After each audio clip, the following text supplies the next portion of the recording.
много бързо трябва да забравиш успехите. В Макбет се казва така: да стигнеш до върха е да паднеш в пропаст.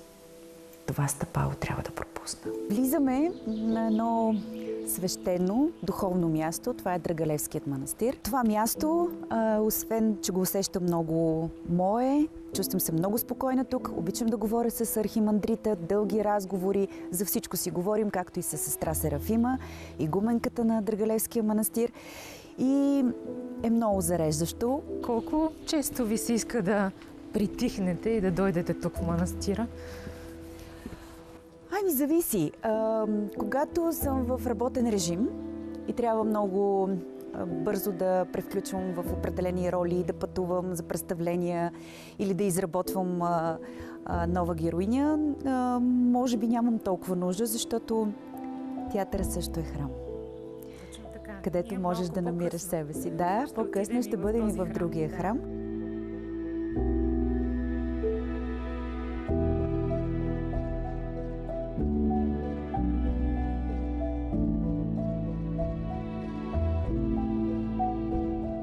Какво е за вас молитвата? Свещенодействие. Молитвата е нещо много, много, много лично за мен. Никога не бих я споделила на глас и, честно казвам, тя винаги е различна. Аз отправям различни молитви, винаги завършвам с амин. Отправям различни молитви към Богородица, Съдържателка, и към Господ. Те са ми различни. Смирявам се. Това е място, което се чувствам много, много мъничка. Място, в което вярата ми всъщност порасва.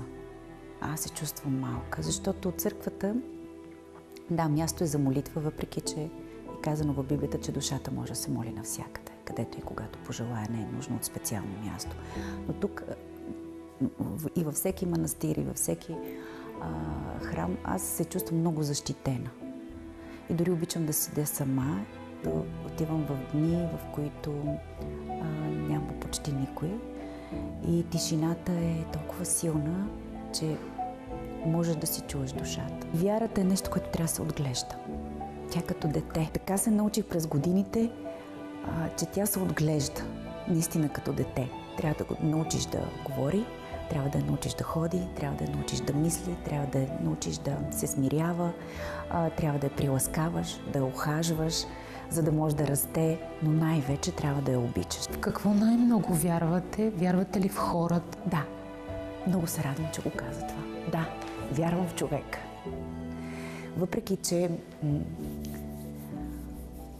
човечеството малко е на ръба на своето оцеляване и някак си върви към своето пълно унищожение, може би, за да се създаде един нов човек, който всички чакаме. Не знам дали ще е Месия, не знам дали ще е някакъв нов свръхчовек, който всъщност трябва да ни научи отново да живеем, отново да обичаме, отново да вярваме. Но всичко, което се случва в световен мащаб, говори за това, че ние забравяме за човека срещу нас. Това, което се случва в социалните мрежи, говори за една голяма, огромна самота на хората. Не съм си представила, че толкова много човечество има нужда да говори.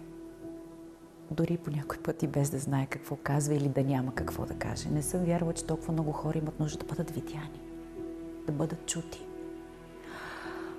Това е някакъв дефицит на внимание, дефицит на любов в глобален мащаб.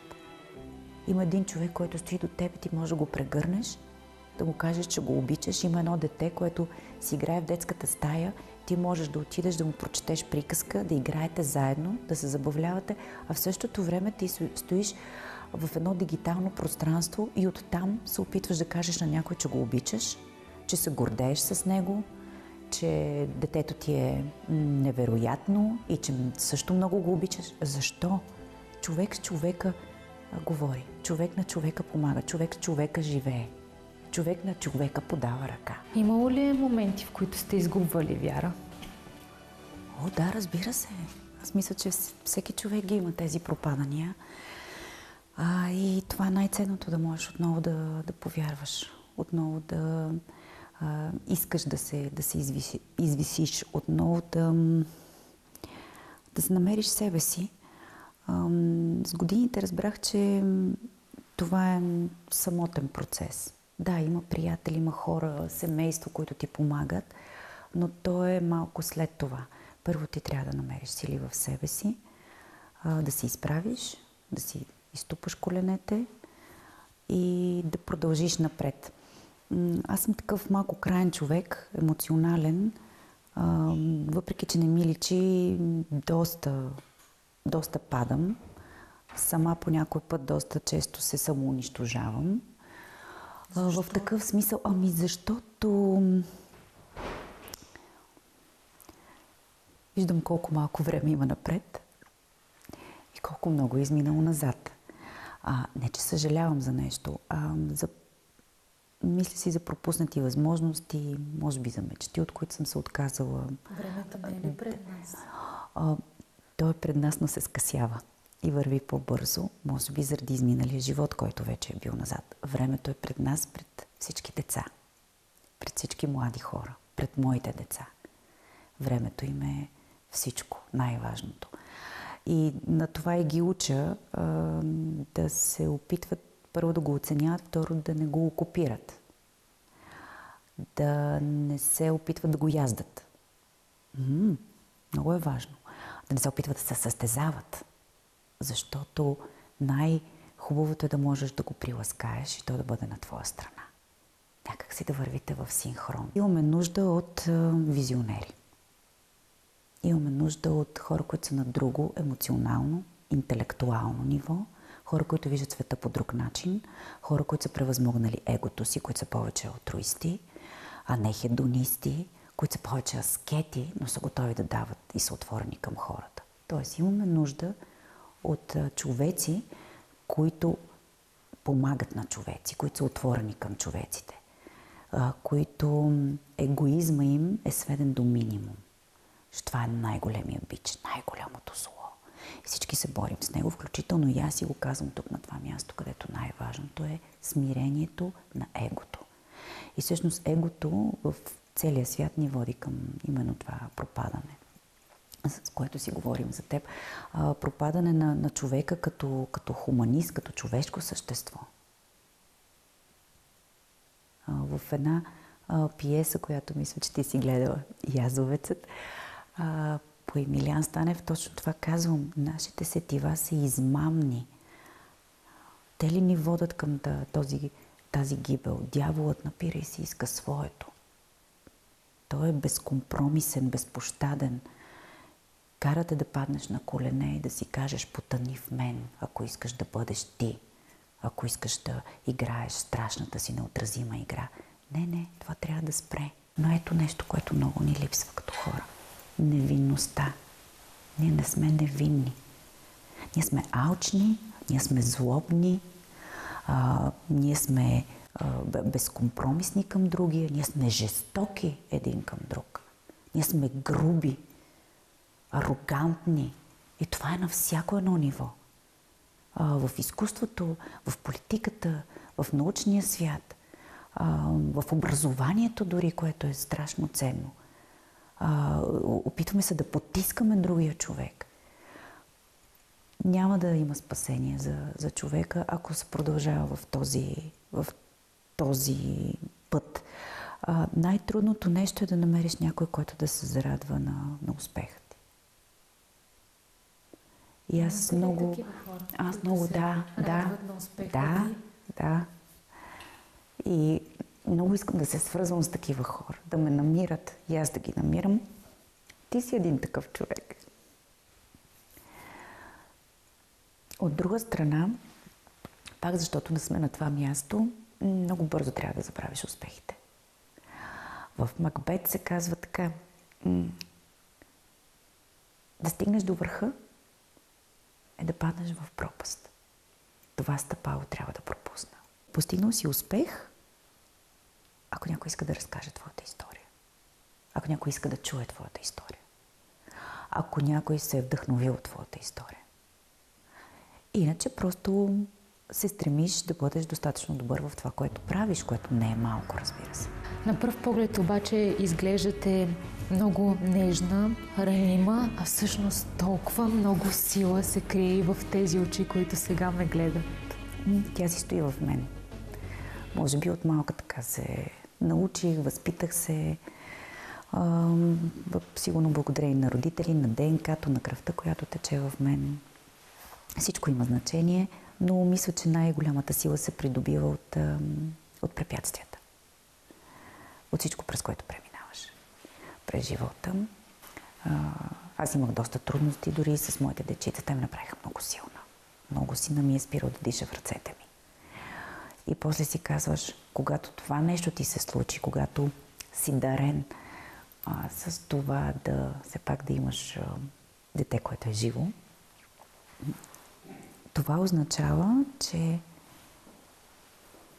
много малки неща, дребнотемие, дребни работи, битови не могат да те бутнат. И не трябва. Трябва да се връщаш към тази сила, да се хванеш за нея здраво и да знаеш, че това нещо ще отмине и ще премине, а другите по-важни неща, по-фундаментални, които ти се случили в живота, са те изградили като характер. Другото е, че за моята професия наистина трябва силен характер, за да устоиш, да издържиш, да преминаваш през всичките трудности. И сега ви предлагам от този храм, в който вие притихвате, да отведем нашите зрители в храма, в който вие ги карате да притихнат. Добре. Отиваме. Също вашето място в театър. Това е наистина храм, сцената е една изповедалня и се радвам, че ще посетим и другото място.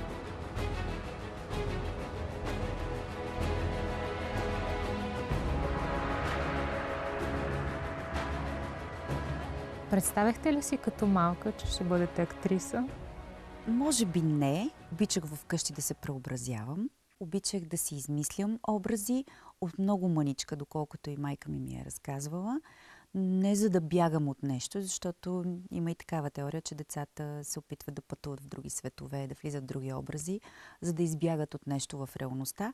А по-скоро обичах да ги забавлявам. И обичах сама, аз много дълго си играех сама под масата, нареждайки си различни реквизити от кухнята, кукли, всичко, което имах. С часове си измислях и аз се преобразявах в различни герои. От името на куклите играех, готвех, след това ги къпех, след това ги повиях. Но аз през цялото време си измислях текст, който си играех си на семейство, на какво ли не. Вечер обичах особено по празници, когато се съберат повече хора от семейството, обичах да си измислям също всякакви образи. Страшно много се маскирах с всякакви дрехи от гардероба на майка ми. Токчета, поли, дрехи. Увръзвах се по всякакъв начин. С червилото много се работеше изцяло върху лицето. И тъй като аз имам двама братя по-малки от мен, единият ми брат, който е с година и половина по-малък, всъщност той беше въвлечен в цялото това нещо. Трябваше да ми изпълнява режисьорските задачи. И много, много обичахме да се преобразяваме и да си играем. Така че не съм си представила, че ще бъда на сцена в театър като професионална актриса. Театъра е нещото, в което ти не можеш да стъпиш без да имаш подготовка. Без да спазваш правилата и законите, така както църквата. Храма си има своите закони, така и тук трябва да ги спазваш. Обичам и киното много, разбира се. Аз първо всъщност започнах с киното, с снимачната площадка. Това е моята първа любов. Това е моето обсебване. То влиза в тебе като вирус, за който няма никога ваксина. Това е нещо, което обожавам да правя. Това са моите криле. Обожавам снимачната площадка, обожавам целият процес от начало до край. Има ли притеснение преди всяко излизане тук на сцената? Преди премиери винаги едно и също. Искам да се отвори земята и да изчезна. И да се махна. Да, абсолютно. Разбира се, имам своите ритуали за концентрация и за това да запазиш хладнокръвие и спокойствие. Предполагам, че и повечето колеги ги имат, защото Ако излезеш с притеснение, нещата не са добре. А и публиката е много добър детектор на лъжата. И много бързо ще усети.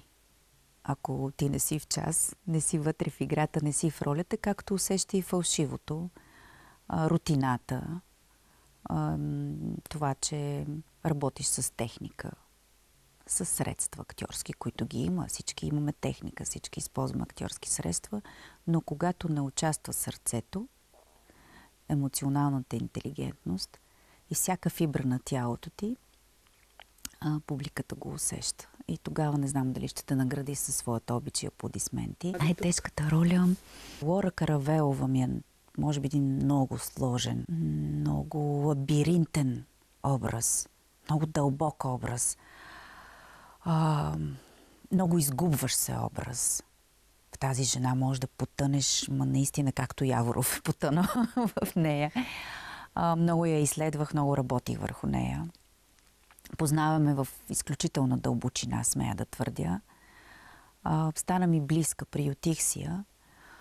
Не знам дали е за добро, защото това е изключително краен, екстремен човек, който казва, не знам дали си гледал представлението, който казва: аз искам всичко или нищо. Можеш да обичаш, ако искаш и 10 и 20 жени, но искам аз да съм единствената. Искам сърцето и душата ти. И другото, което казва, аз имах нужда от това само да ми кажеш, че съм твоя, че ме обичаш. Нищо друго. Тоест ти трябва да си мой. Завинаги мой. И на никой друг. И това е големия сблъсък всъщност между тях като характери и всъщност вечната им любов и намирането им става в смъртта. Как се живее с толкова образи? Много весело. Абсолютен биполяр. Да, освобождаването също, между другото, е талант. Не вярвам на хора, и актьори, които не могат да излязат от образ. Първо, не е хигиенично и не е правилно за актьорската професия и не е и професионално. Но да, пускането на образа също е вид работа. Да си тръгне, защото ти не можеш да се повтаряш в следващия. Не бива да си носиш нещо от предишния образ, а да изградиш изцяло нов. Но искам да се върна към смешните неща. Значи аз на театралната сцена ми се запалва косата по време на спектакъл. Тази голяма буйна Точно коса. Така. Вървях назад, точно в ролята на Лора Каравелова, вървях назад към един свещник, който гори на сцената. И тогава бяхме на представление в чужбина с Иван Радоев. Върви сцената ни, аз вървя назад към този свещник. Той беше малко по-ниско поставен, отколкото е по принцип в представлението ни. И му говоря много драматично. И вървя назад, виждам един много силно ококорени негови очи срещу мен, но той нищо не казва. Аз продължавам да вървя и изведнъж тази коса пламва цялата. Започва да мирише на изгорено. Хора скачат от публиката, но ние запазваме самообладание. Това беше върха. Иван Радоев ме гледаше и почна да тупа косата ми. Аз продължавам да бъда в образа. Нищо не спира. Всичко продължава. И той казва: Лора, какво правиш? Все едно аз се подпавам всеки ден. Защо? И така продължихме. В този момент моята героиня се самоубива. Мен ми потичат сълзи, защото аз вярвам вече, че цялата ми коса е изгоряла. И дори не смея да се пипна. Самоубивам се, падам на земята и какво прави този великолепен мой приятел и партньор? Точно когато съм умряла, той ме обръща на другата страна, не към публиката, и ми прошепва в ухото: спокойно, нищо ти няма на косата. Нали? Което аз пак, той вика, една сълзичка ти се стича, въпреки че си умряла вече. Госпожо Петрова, да завършим така нашият разговор. Какво искате да кажете на всички онези хора, които смятат вас за вдъхновител? Вас за пример, за подражание? Да, аз не знам дали съм вдъхновител. Дори не съм сигурна, че съм човек за пример. Но ако някой съм развълнувала, ако някой съм накарала да ме чуе, да ме слуша, да дойде да ме гледа, Ако някой съм го накарала да се почувства малко по-уверен, малко по-обичаш, малко по-смислен, дори само един човек, за мен това е достатъчно пътешествие в този живот.